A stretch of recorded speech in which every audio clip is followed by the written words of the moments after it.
Hey everybody, welcome to my hobby desk. I am I've been working on the potion a little bit, and I was I was cognizant that using a dollop is very vague. So I was trying to figure out a way to get the Liquitex slow dry medium to exit the bottle where you can get a nice drop but include.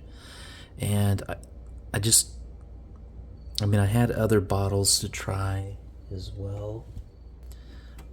I would have to thin it too much to and just defeat the purpose of the thicker medium going into the speed paint. Hone in on what ratios, what's actually important. Also, took the time to figure out ways to make all steps a lot easier, where instead of using the original potion, we're now down to this. So I don't know if you want to call it potion chop or anymore or something, because we're just adding medium to it to make the speed paint behave how we want it to behave. And it takes a while to dry because without the retarder in it, it dries within a few seconds. And I was even painting on a piece earlier, just messing with it, and left it alone for like 2 seconds, and it already tore up, and had to repair it. Now, what I did figure out is that I needed to mess with it because I wanted to see how fast I could paint things and what I could change. So I tried a bunch of different undercoats, but I painted this whole squad up. I just made an assembly line, and the detail isn't too bad using this method, but there's definitely room for improvement, and I still need to do washes and clean up. But painting it only took me like 4 hours, and assembly is what took me the most time.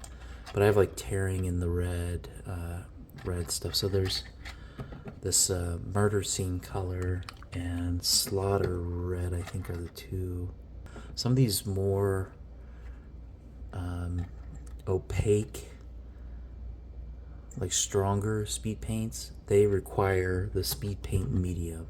And that's how I ended up taming, especially these two, to get the smooth coats again. So, plus, I spent a lot of time practicing my dry brushing and figuring out a way where it's like easy to follow instructions to get the same results every time.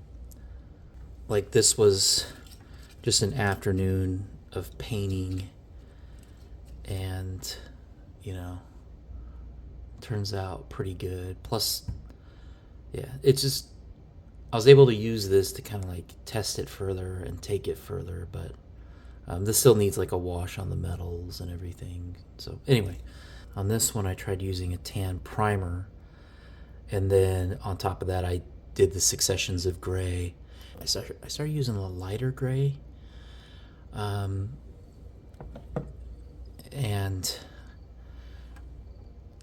tried to use that lighter gray with the white to try to brighten everything up. And it ended up being too flat, and I had to use a lot of washes. So this guy looks very dirty. And then also this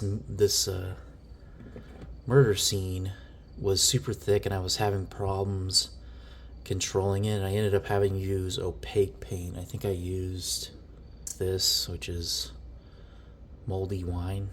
For this guy here, look at this fucking guy.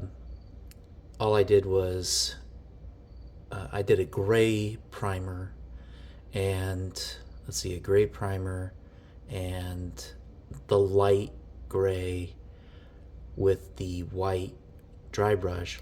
And here in the wings you can see this is where I didn't put any washes, but like down in here and around here I had to put washes to get that contrast between elements within the piece.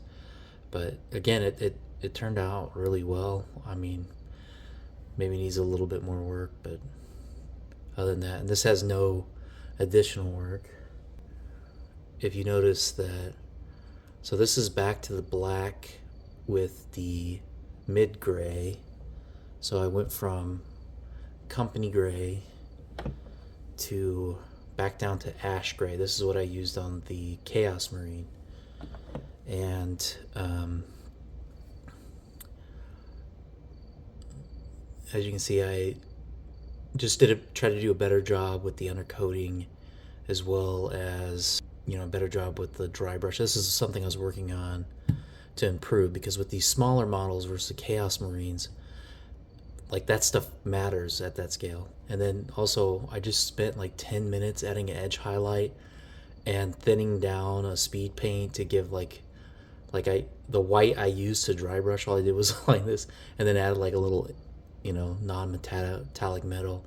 And then of course I used the washes for the metal on this one, so they pop a little bit better. But other than that, that's all I did to improve this. So, also for the red on top, you can see kind of the splotchiness of that, but it's better on the bottom on this like neck piece bandana, ascot bandana, on the bandana. So definitely a big improvement, and all that was just adding a drop of speed paint medium. So just, you know, simple. This was seriously, I think this guy, since he has such an easy color palette, like, he honestly took me probably with prep and painting dry times maybe 2 hours, and this is the kind of results. So I don't know, we're getting better, we're getting closer. All right, so let's go ahead and assemble the next two, and again, I'll just talk about what I'm doing while I'm doing it. This guy turned out really good. So I don't know if you can tell, but I'm a little slow and meticulous, and I just finished this guy, but I'm gonna just paint one for the video, but I'm gonna assemble two. I'm gonna start painting two at a time. I feel is a good number for me. Some people can paint 10 at a time, 5 at a time, 20 at a time. I just like a couple at a time, because I use this hobby time to kind of like quiet my mind a little bit, and, you know, just focus, like, get in that flow mode. You know, it's not easy to do sub-assemblies. The head's going to be attached. I do leave the head off, but what I was practicing with the other guys I was showing you is doing the complete model, and like how to use the sponge to the best of its ability. So I need 17, 18, 19, 20, and 21. And let's find it. So here is this. So unlike the last one, this one doesn't have the push fit. And what I do is I like to cut away from the model just a little bit, so I can maneuver again with my nippers to get a better cut, a more flush cut, because it's hard to reach in some of the places. So, but right now we'll clip everything out and we'll just do one thing at a time. My plan I'm not going to use this method for this, of course, but I was planning on trying to do Golden Demon this year. Would be my first attempt, kind of just posting up what I do to do it, like just kind of like what I research. So if anybody's interested in the future, you know, they can do that stuff. Or, you know, because like when you watch other people do it, they know the whole process, but I don't know the process. So we're done with this, and I like to do the next part in tandem, which is I don't worry about the the mold lines at this point. I clip the excess and then I use a X-Acto knife to remove just enough so when I start to sand the next bit, it'll come down. I used to try to like take it down flush, but it's actually kind of a waste of time and you risk damaging the model. So I just get it near 2, enough for when you run your finger over it, it isn't super obvious. And see, now that still has a little bit of feeling to it, but it's close enough that I can sand that. So that's kind of the goal. This has 2 weird ones. It's got a little... I still have to clip this one away. So I'm going to do that. And then... And I fucked it up. That's okay. Can't win them all, guys. Can't win them all. I guess while I'm here, I want to talk about the saying, don't cut toward yourself. So if you notice, I'm technically cutting toward myself, but the distance is so far I'm not worried about it. What they mean by don't cut toward yourself is like, say I'm holding it like this, and then I put pressure here, and then it jumps out. Is it going to catch me? It will. But if I keep smart and I clear this, and then if it jumps out, I'll be able to stop it from this distance, and I clear my fingers. That's what it means by don't cut toward yourself. Not actually, because I've seen tons of kids like, don't cut toward yourself. So then they're like, well, I can't do this, so I got to do like this and like try to awkwardly. No, like don't cut toward your body, like that's closest to before you can stop it. Obviously, if this kept going, I would stab myself, but that's silly, right? Dad advice for you. And if you're a dad, that's advice you can pass on to your kids. So let's piece this hooker back together. And one thing to notice is that if you don't know where to glue exactly, here if you notice the yellow is where you put the glue together.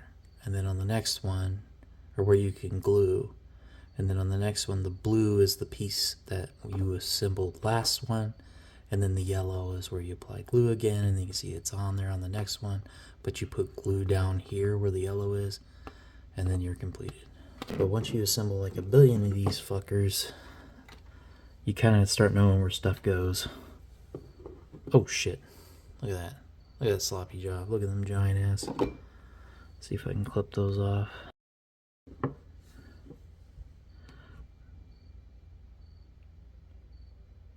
So, one thing about this is you want it to filter into here, so if you turn it the right way, I had it the wrong way. And you don't need to squeeze the bottle, like you just squeeze barely barely at all. And then you want to let it sit for a minute.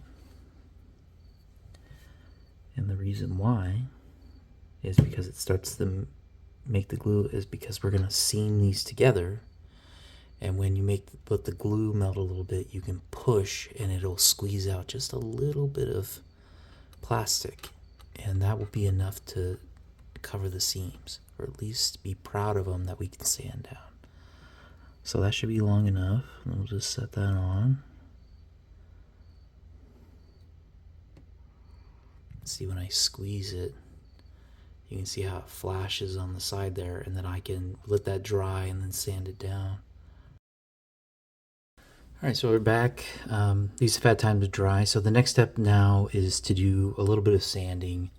This is where I find it best to do the sanding. Everything's fit together, and you can, parts that don't quite fit together, you can hit with the sandpaper, and the particles or the debris, dust, sawdust, plastic dust that come off that when they're put together goes into the cracks. Plus you can even it out so it has a much smoother finish But then if you can see, that's starting to get filled in with plastic. And then once you go over it with the Tamiya thin cement, you won't see the crack anymore. So we failed to flash it here. And then any flashes we have that are over, you have the two combined. Now you can just bring that down. This is probably for fingernails, but I found it in my wife's car, so I stole it. And I've been using it for like larger surfaces and things that are easy to get to. And then I have these little sanding sticks that are good for the smaller places with the tips. So here I want to support it, so I'm pinching underneath it, so the weight, when I push down, it pushes up against my fingers instead of bending. And these are things you just pick up over time. And here, so I just split it in half, and all you do is just roll it and it'll come apart. And then I 3D printed this thing. So it's actually for, I think, crochet, but it was just a big block with holes in it, and the broken toothpicks fit really well. So, I mean, they fit okay with you can fit them in there, but you have tons of room. And then I also use it as a little stand for my water and everything. I'm just gonna find a decent place to drill, and I'm just gonna drill with my X-Acto knife here. I feel like the word X-Acto knife is, I think that's the actual like brand. And so like it would be called something silly like how Velcro is called hook and pile tape, or because Velcro is the brand or the company who owns the patent or whatever. So any type of, any type of issue with like the legal name of it. What I do is put just a small drop on the tip, and then place it in the bottom. There you go. Boop. Boop.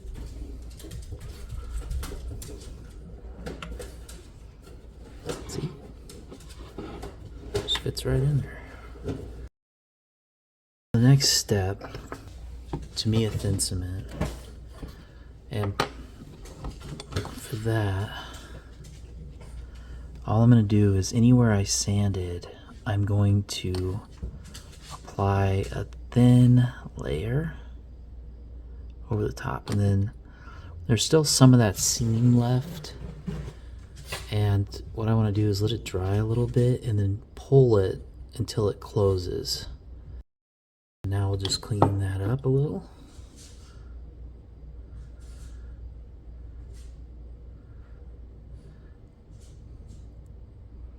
There we go.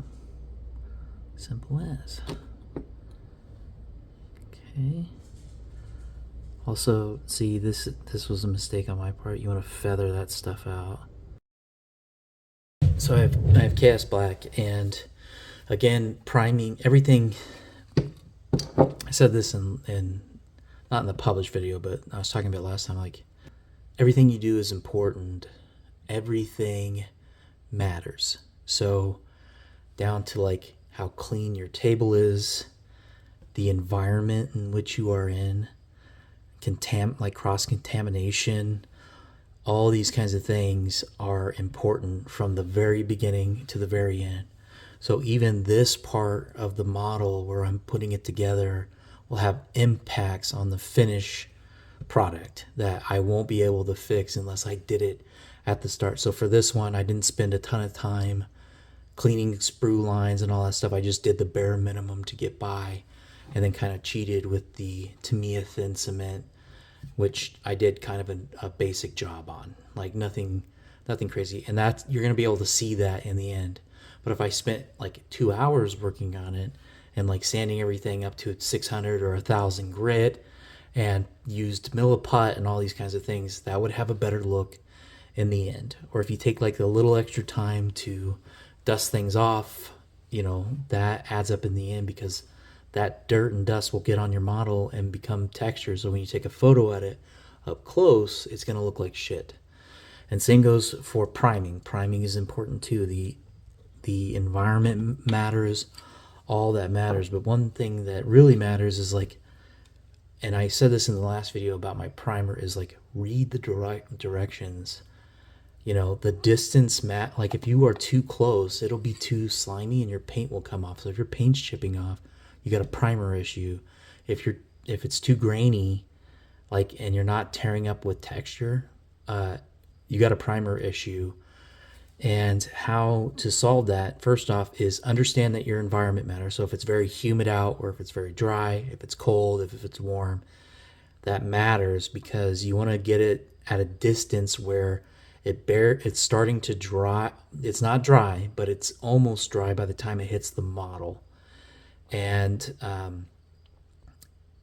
so what I'm going to do is, how I warm this up is I just go watch a video on YouTube, like a 20-minute video on YouTube, and I'll put it under my armpit and it'll warm up the can enough, and then shake it for 2 minutes. It literally says shake it, like, don't skimp on that.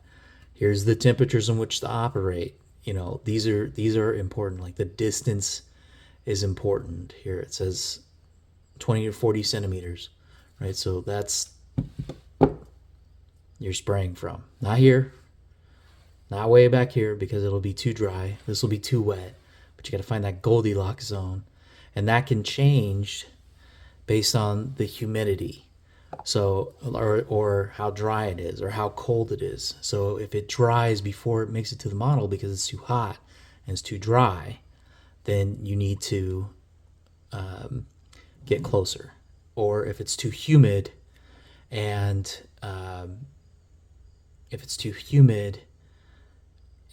muggy out, like spraying, like I would just go in like that's a really big problem. And I probably just switch to airbrush priming, set up my stuff here and do it inside versus do something like this. So like the heat of the summer, I was having a lot of problems with Citadel, so I just started going back to airbrush priming indoors because it was just so muggy. So, you know, you want to try like maybe spraying further back because it's the particles stay wet.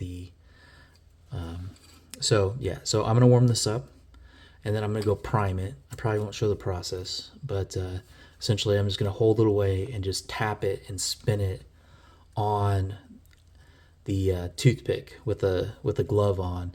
And the reason I don't like put them on cardboard, because I like having the control of the toothpick, and I can just take this little palette out with me and pick one up, or pick two, you know, I can hold both of them at the same time, like, and I was kind of contemplating if like that's a waste, you know, like if I just like use a full spray to hit the model, but if it is, it's like negligible, and I'd rather have the control. The thing is like, that's the other thing, is like priming doesn't have to be perfect. Some of the gray can be showing through. For my method, you want to have a little bit more control because you want the gray to be gone, because you want it filled with darker things, or with the dark black paint. All right. Anyway, I'll shut up and we'll go warm this up. We're back priming. I think the prime job turned out really, really good. You can see the seams are covered up. Now that the miniatures are primed,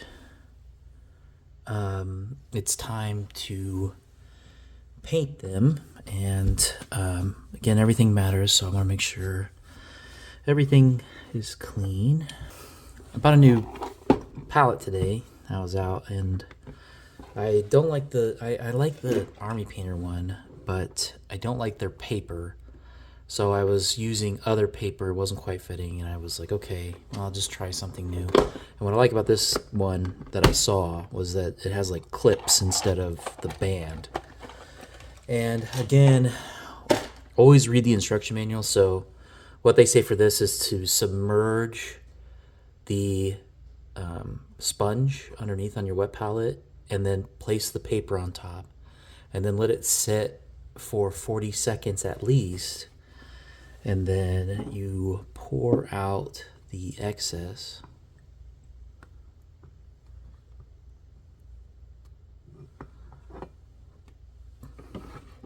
And then you flatten it out. And I like using a paper towel because I don't want any water on top of the wet pad, or the wet palette, or the membrane, I should say. And it is as simple as that. And I've never used this Exemplar paper before, so I'm not quite sure how it'll perform, but we'll find out. I was trying the company gray, but the contrast between the company gray and pure white isn't enough to really get a good effect. And so I think going a step down with an ash gray color is still the best way of going about it. And for the first part, as always, we're going to use one of the makeup sponges. Like, sponging is like the new meta, I guess, right now. And I think that combining the two like really plays to the strength why this works so well. Like how you can not, like, you don't have to do an oil wash or anything like that, or you don't have to cover the whole thing with wash, just the metals, because the broadsword silver is crazy opaque. The speed paint, or the speed painting method, what I think is more effective is that the sponge it plays to the strength. So the sponge does a really good job of putting a nice flat coat over the entire surface, except for the deepest creases, which act in a way like it already has a wash in it. So like stuff that's really near to will be left really, really black. But then when you hit it with the dry brush, you hit all the highest points with the white, and then everything in the middle is grayish, and it blends well with the gray.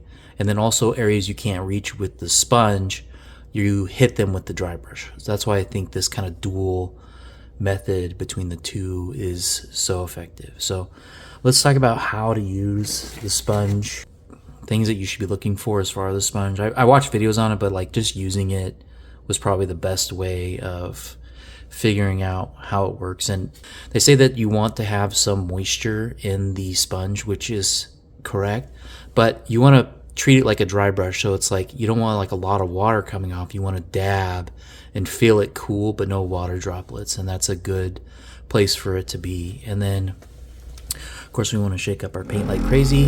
That's a vortex spinner, pretty effective in mixing up your paint.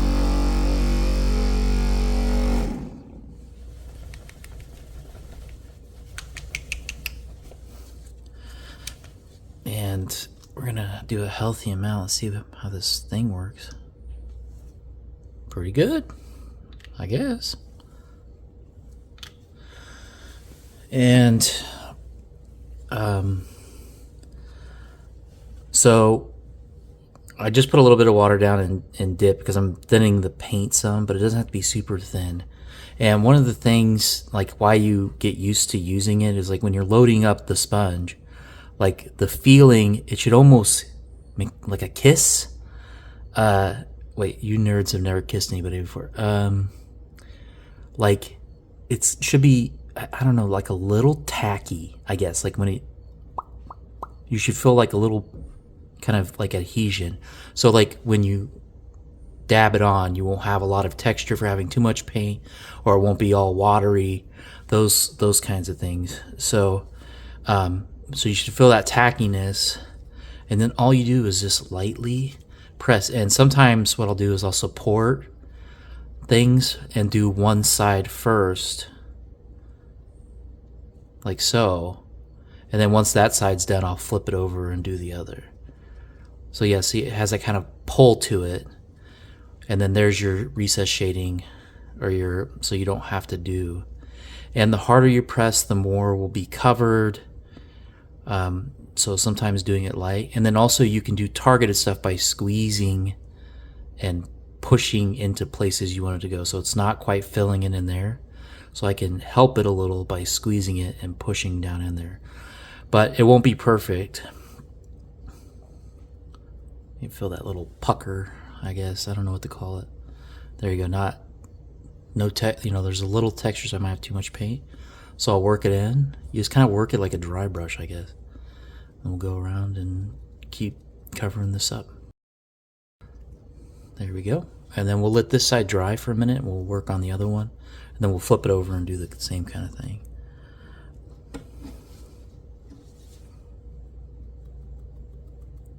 Here you can kind of hear it.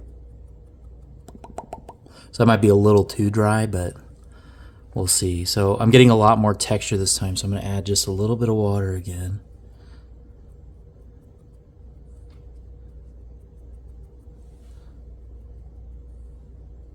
There we go, a lot better. So just a little dab of water with my finger was enough.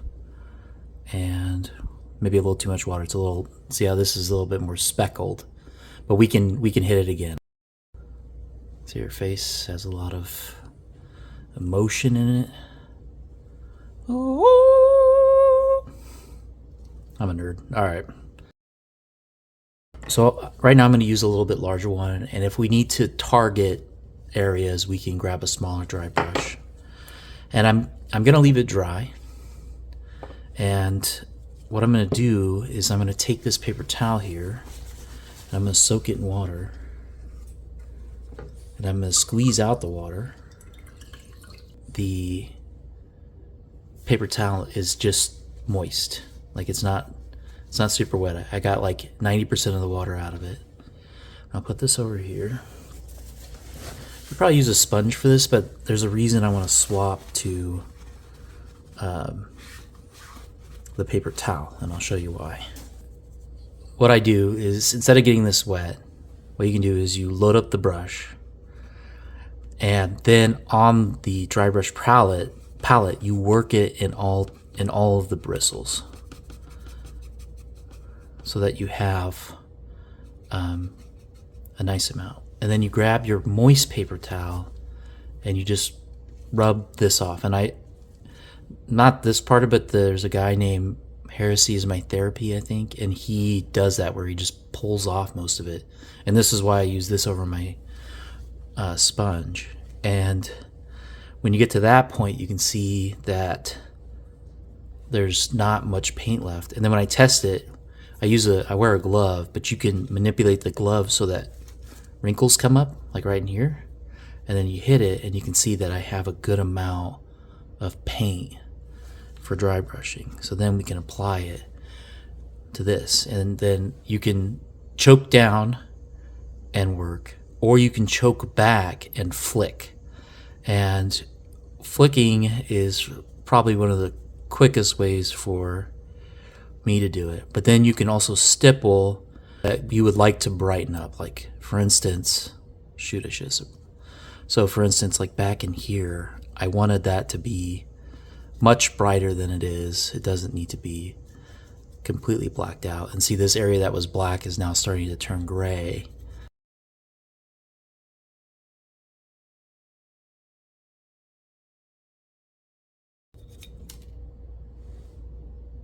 I barely touched that fucking thing. Oh my god. This is a disaster. We'll fix that. Not worry about it. Now, if you're doing this and the paint is coming off, it's a priming issue. You didn't follow the directions. You didn't shake the can for 2 minutes or something stupid, and they gigged you for it. Let's do some repairs here. So I have my little sander here. I'm just going to hit it to make sure it's completely clean. And then I'm going to do the same on the mate. Nothing crazy. Easy now. Okay, and then I'm going to take this and put a little drop right here. And since the drop is here, we're going to drop this, just press it in there, Now we're gonna wait until it's tacky. So maybe about 10 seconds. And we can make that a feature.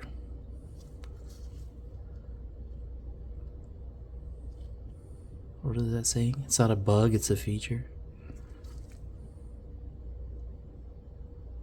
Okay, so we'll set that down to dry. Since I was a little overzealous and didn't support it like I should, is I'm going to stick the end of this in the wood and just drill it out, essentially, of super glue. I think we did before, not a lot. Shove that down there. And you're good. Oh, one last thing is when you're done, again, Heresy for My Therapy, he says he brushes them off after dry brushing, and any dry paint that happened to get on there will come off. I guess if you really want, you can hit it with your air compressor there. How you clean these things is, I mean, you can use soap on them, but like you ever notice when you're dry brushing, it runs out of paint. Same kind of concept, but you get it wet, work out the paint, and then when you keep moving it until you stop getting paint and it feels dry, and then kind of shape it a little bit. It goes back. All right, so again, everything matters. So this paint water is dirty, but I didn't put any soap in it. So like say you wash off your brushes with soap and then try to paint with soapy paint water, it'll affect your mono and like shit will peel up. And so you want to have pretty clean water. There is another like kind of, I don't know, community rule where you don't want to mix your metallics with your regular paint water because the flecks of metallics will end up in your paint job. Yeah, if you're like, I mean, I've never really had like a really big problem with it, but if you're like doing a competition level, sure. But for this, we can dip into our metallics, move everything around. It's not that bad because the mica flakes have time to settle, and they'll settle at the bottom in between each time you paint. So, and then when you just rinse off your brush, it only works it up a little bit. I've never really had a problem with it. That's just me. With the new Exemplar, it came with this, but this is like hard plastic. And these things are a lot like these little pushy things that you get your kids. What are they called? Poppets? Boppets? I don't know.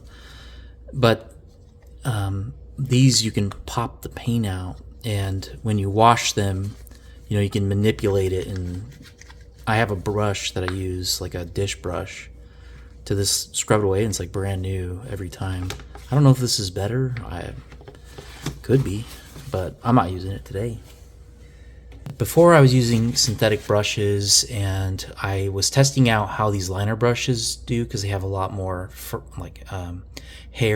brush hair coming out from here. But I hate that curve. It's the devil's curve. And but what I was able to figure out though is that the paint only travels up about this far, but it does travel. And with the quote unquote potion, you know, there's more resistance because it's stickier, I guess. So I ended up buying this Da Vinci Maestro Kolinsky size 1 brush, and when I got it in the mail, it looked small. And I was like, oh shit, I ordered, like, look at the size difference.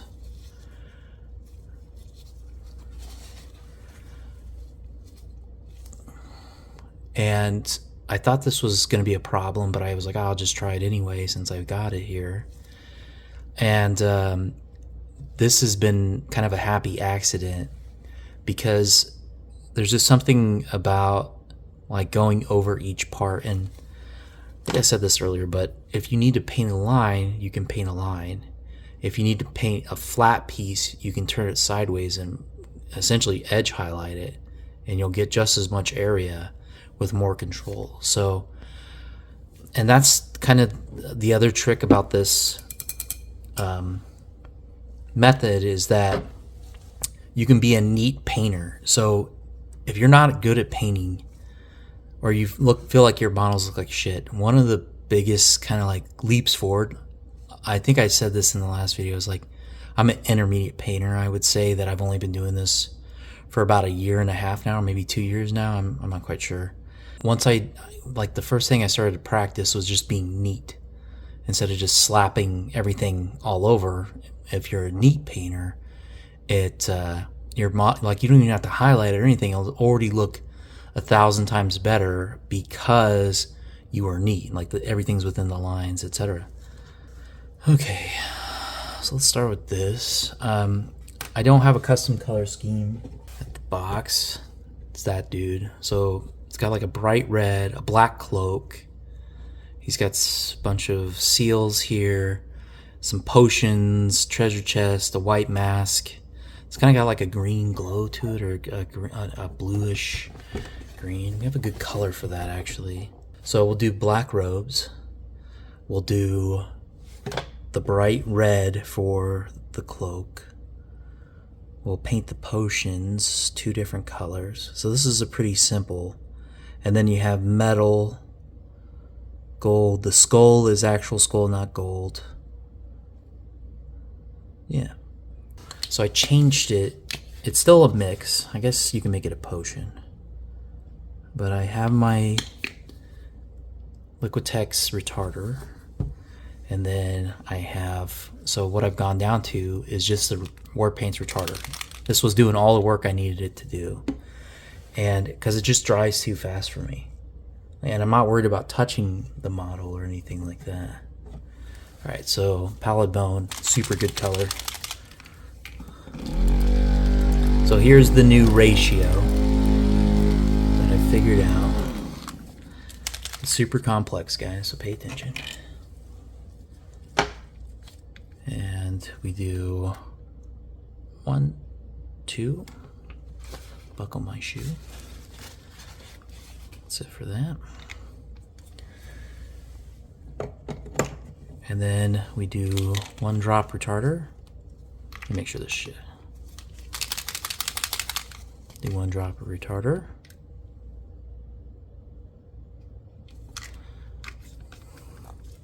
And then, so I was trying to do the scientific stuff for the dollop, but there's no real way to gauge it. I just kind of dip the tip in now with the 2 drops. And when you stir it, you know you have enough is when, so for this, another way to test to make sure you have the right is I put it on the edge here, and it should kind of stick, not really flow down, which this is doing pretty good. So then all you do is just paint.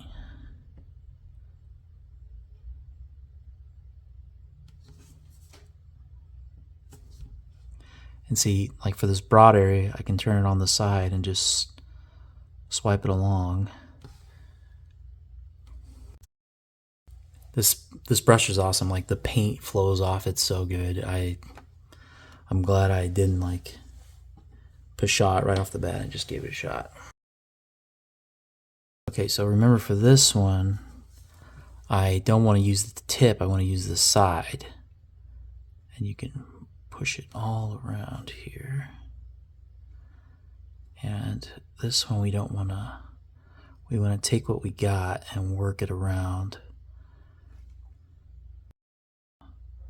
Paint this black, and as you can see, if you don't have the right angle, you want to you can flip this guy around. Alright, so I got a little on his mask messing around. Get a little bit of water on this, and it should still be, and there it is, it's gone. Right, turned out pretty good. Not too much drama for that. Red. Okay, so slotted red doesn't behave. Slaughter red can be a bitch, and we don't want that. So 2 drops. Okay. Ugh. See? Told you it doesn't behave.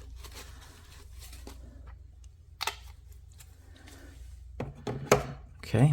And now the secret for paints that don't behave is the speed paint medium. So you still add the retarder. You still add, or then you add a drop of the speed paint medium. Sticking to the, there we go. Clean this off. And then you do your dollop. See if I can get this to pull up. Not very well. That's okay. Yeah, this shit is just really... Fuck. God damn it. Like and subscribe. Oh, fuck it. I'm trying to get this... I already squeezed it down once. Oh, we did it. Okay. Alright. Now, it should behave where it doesn't roll down and it won't clump up. So when I say behave, it like tends the clump up. And we're just going to use we're going to try to work in areas. So I want to do a line here.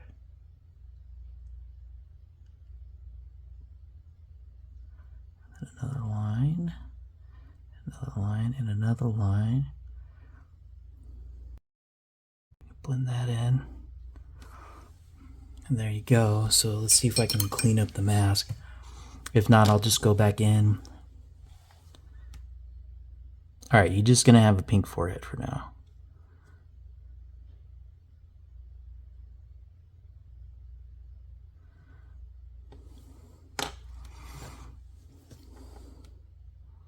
I'm going to take a lot of this off now. I'm going to bring this close to my face, but essentially I'm turning it sideways. I'm just dragging nice and easy along here. Not to get any more oopsies. Alright, so here it's already starting to dry. I don't want to mop any of that up. It'll just leave like a blister, I call them. So just let it dry and we'll see how it turns out. We'll need to fix this some, and I'll show you how to do that when we go to opaques. There's not a lot of opaque work. Try to be neat, wear glasses, but because I'm fucking struggling here. I want to bring this up to my face, but I'm trying to keep this on for you, the viewer at home, whoever you may be out there. And you can do like potions effect to, you know, get them to look a lot better than this, but seriously, this is fine for this. Remember, this is tabletop standard. There are easy kind of glass bottle tutorials on the internet. Let's do a little cleanup. And we can use the same brush, but we're going to get on some opaques first. Essentially, use the gray, not the white, to fix things on the pack. And why you want to do that is because these aren't all perfectly white, that they're closer to gray. Okay, so the first thing I'm going to do is fix the black right here. And I believe this one was the black. Just gonna go over the top of it and try to paint in the lines, because if you go over the top, it'll darken whatever. It works like watercolors.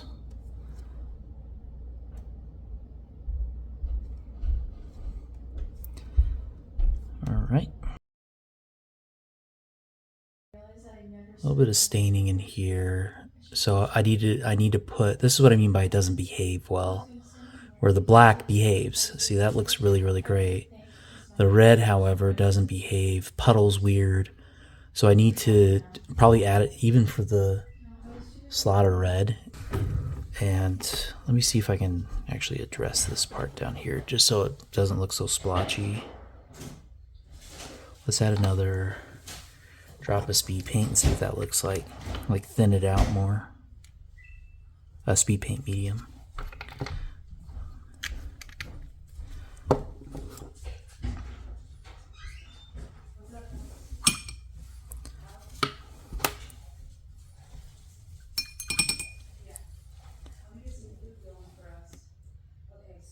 Okay, so it's definitely a lot runnier, but I'm just gonna give it a second coat, like a light coat down near the bottom so it's a little bit more even. Seems like it's being a little bit more agreeable here. And then this very dark part down here, I'll add additional paint to tie it in. But there, that looks a lot better. So 2 drops of speed paint medium for this. It needs to be thinned way down, but looks pretty good. I still have some definition in it. All right, so back onto the wash. We're just gonna use, let's just use dark wash, I think. And I don't want to coat all of this in dark tone. And again, another 2 drops, and then here's the potion from before, 1 drop. And I want to use my, because I'm harsher, I want to use my synthetic brush. And then what you do is, after you mix this in, you don't cover the whole thing. You just look for places that need better definition, like this key, like essentially metals on this. And you can also produce shadows with them and tie things in. But like if you have a hard time differentiating, like around his neck here, it's much harder to tell what's going on. So if I drop this in here and then add shadow to this, see now it's more pronounced. The back is pretty lame, doesn't look good at all. Can't see what really anything is.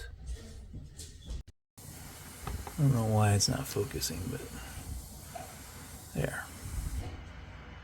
I want to leave the face kind of blank, but what we can do is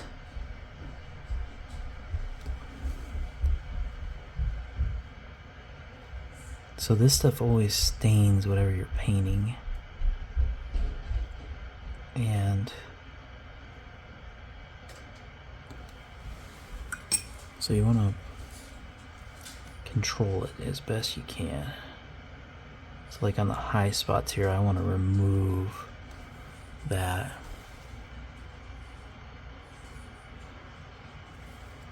On the cheek here, there's a little too much. Just push that off. There. Why is that not focusing? So there. That's about it. Alright, so I'm going to paint the second one, and I mean, this is pretty much the video. I just do regular basing. I just put some texture paint on it and put them down and try to pick a color, but I'll get this fixed, and at the end of the video I'll add like a glamour shot. Alright, thanks.